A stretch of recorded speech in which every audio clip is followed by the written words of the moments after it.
Урматтуу мекендештер, баарыңыздарга маалым үстүбүздөгү жылдын 17 ноябрында Кыргызстандын жалпы жергиликтүү кеңештерине депутаттарды шайлоо болот. Административдик аймактык реформага байланыштуу жергиликтүү кеңештер таркатылып, жаңы шайлоо дайындалганын билесиздер. Реформага чейин 32 шаардык кеңеш, 452 айылдык кеңеш, жалпысынан 484 жергиликтүү кеңеш болгон болсо, реформадан кийин 33 шаардык кеңеш жана 231 айылдык кеңеш, жалпысынан 264 жергиликтүү кеңеш түзүлүп, дээрлик жергиликтүү кеңештер 59%га кыскарды. Буга жараша мандаттардын да саны азайды. Мына ушул шайлоо өнөктүгүнө үгүт иштери эртең 17 октябрда башталмакчы. Кымбаттуу кыргызстандыктар, административдик аймактык реформанын өзү бир топ өзгөрүүлөрдү алып келет.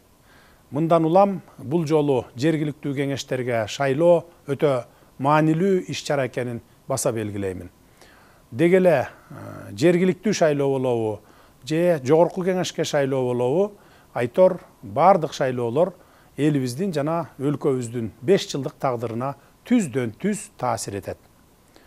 5 жыл аралыгында жергиликтүү тургундардын турмуш тиричилигин жакшыртуу жана өлкөнүн өнүгүшүн камсыз кылуу дал ушул силер өзүңөр тандаган өкүлдөргө байланыштуу болот. Биз аймак өнүксө өлкө өнүгөт деп келебиз. Мына ушул аймактардын алдыга жылышында кесипкөй адистердин, креативдүү жарандардын, демилгелүү жаштардын жана мекенчил атуулардан тандалып чыккан депутаттардын орду өзгөчө экенин унутпайлык. Мына ушундай жарандар шайланса, аймактарды, айыл жерлерин алдыга сүрөшөт, элдин тилегин орундатууга жан үрөйт.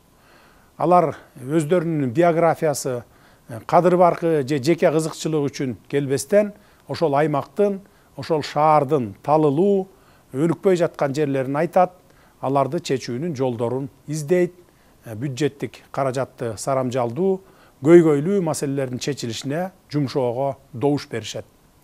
Ар бир тыйындын аркасынан түшүп, анын максаттуу иштетилишин көзөмөлдөйт. Урматтуу мекендештер, биз жаңы Кыргызстанды курууга бет алдык деп ар дайым айтып келем. Бет алган жолубуз оңой эмес. Ары татаал мезгилде, ары кыйын учурда өлкөбүздү өнүккөн өлкөлөрдүн катарына кошолуу деген бийик жоопкерчиликти мойнубузга алып жатабыз. Мамлекеттин өнүгүшү жергиликтүү аймактардын өнүгүшүнөн башталат. Мына ошондуктан жергиликтүү кеңеш деп көңүл бурбай койбойлу, кайдыгер карабайлы. Аймактардын өнүгүшү менен мамлекет күчтөнө тургандыгын эсибизден чыгарбай, жергиликтүү кеңештерге депутаттарды шайлоого активдүү катышып бериңиздер. Талапкерлердин ичинен татыктуусун тандоо да оңой иш эмес. Талапкерлердин арасында кызыл тилин жанган, убаданы укмуштай берген, акчасы менен арбай тургандар, бирок аймактын, шаардын жүгүн тартууга акылы, билими, тажрыйбасы жетпегендер дагы жок эмес. Ушундай депутаттарды шайлап алып, анан 5 жыл бою өкүнүп калбаңыздар. Мектеп, бала бакча, жолдорду жана башка бардык социалдык объектилерди мына мамлекет куруп беребиз. Эч бир талапкер же депутат өз чөнтөгүнөн жасай албайт.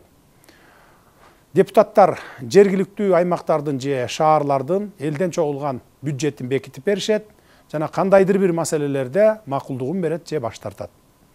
Бийликке айрымдар сын пикирлерди айтып келишет. Албетте ал сындар конструктивдүү болсо жакшы, пайдасы гана тиет. Бирок бийликке курулай доoma тартып, элге болсо асмандагы айды алып берем дегендер да бар. Иш жүзүнө келгенде кандай экенин көрүп эле жүрөбүз. Жерлерде өз уул кыздарыңардан талапкерлердин дараметин жакшы билесиздер. Кол ийрисине тартат болбой, татыктууларын шайлаңыздар. Азыр дүйнө ыкчам өзгөрүп жаткан маалда өнүгүү үчүн ар бир күнүбүз, керек болсо ар бир саатыбыз маанилүү. Мына ошондуктан эл үчүн, өлкө үчүн күйө турган, чындап иштей турган, калың элдин элегинен өткөн эр азаматтарды тандаңыздар. Айрыкча жүрөгүндө мекенимди өнүктүрөм деген жалындуу, алысты көрө билген тажрыйбалуу жаштарды колдоңуздар. Мен ушул жерден баса белгилеп айтып коеюн. Шайлоо өнөктүгүнө бийлик кийлигишпейт. Бийлик шайлоого да, башкасына да кийлигишкен мезгил кайсы бир талапкерлерди сүрөмөлөп, кайсы бирин өгөйлөгөн заман артта калды. Кимде ким шайлоого киришип, кайсы бир талапкерди сүрөмөлөгөн мамлекеттик кызматкер аныкталып калса, анда катуу жазага тартылышат. Биз укуктук талаадагы мамлекетте жашап жатабыз. Ошону унутпаңыздар. Баары мыйзам чегинде болушуна шарт түзүп беребиз.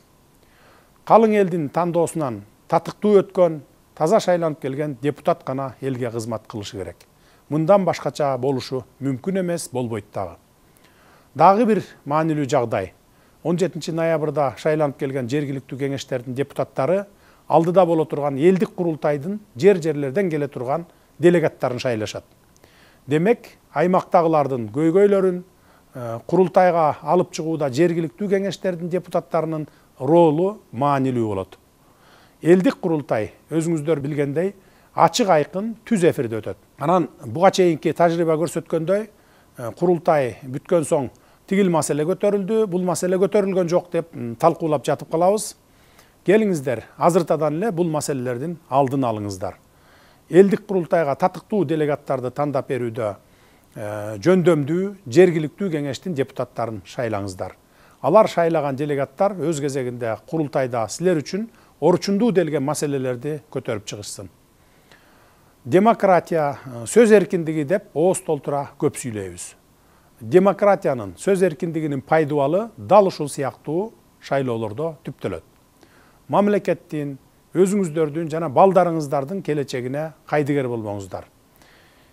2026 жылы өлкөбүздө жогорку кеңештин депутаттарына шайлоо өтсө, андан кийин аз убакыт өтпөй эле президенттик шайлоо өтөт.